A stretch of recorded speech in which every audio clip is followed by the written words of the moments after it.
Subscribe to Color Frames. భారత cricket దిగ్గజం సచిన్ టెండూల్కర్ తనయుడు అర్జున్ టెండూల్కర్ క్రికెట్ కెరీర్ డ్రామాతో నడుస్తుంది.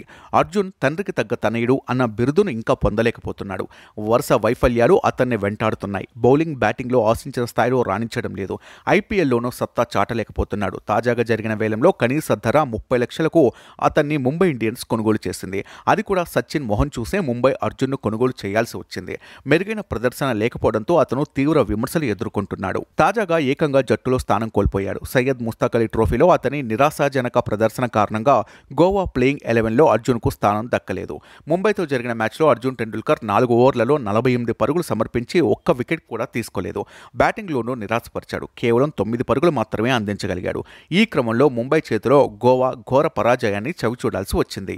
ఆంధ్రతో జరిగిన మ్యాచ్లోనూ అర్జున్ వికెట్ తీయలేకపోయాడు. దీంతో గోవా టీం అర్జున్ను పక్కన పెట్టాల్సి వచ్చింది. నిజానికి ఈ టోర్నీలో గోవా ఇప్పటి వరకు ఒక్క మ్యాచ్ కూడా గెలవలేదు. 4 ఓటములతో పాయింట్ల పట్టికలో 6వ స్థానంలో నిలిచింది. ఈ వైఫల్యాలు గోవా జట్టుకే కాకుండా అర్జున్ వ్యక్తిగతంగా కూడా తీవ్ర ఆత్మవిమర్శలకు కారణమయ్యాయి.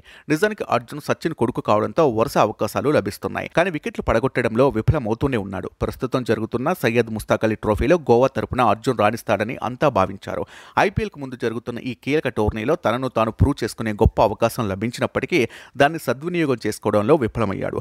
25 ఏళ్ల అర్జున్ టెండూల్కర్ ఇప్పటి వరకు మొత్తం 17 ఫస్ట్ క్లాస్ మ్యాచ్లు ఆడాడు. అందులో అతను ఒక సెంచరీ మరియు 2 అర్ధ సెంచరీల సహాయంతో 37 వికెట్లు మరియు 532 పరుగులు చేశాడు. 15 లిస్ట్ ఏ మ్యాచ్లలో 21 వికెట్లు మరియు 62 పరుగులు చేశాడు. అర్జున్ 24 టీ20 మ్యాచ్ల్లో 27 వికెట్లు, 119 పరుగులు చేశాడు. వీడియో మీకు నచ్చినట్లయితే ప్లీజ్ లైక్ చేయండి, షేర్ చేయండి, కామెంట్ చేయండి.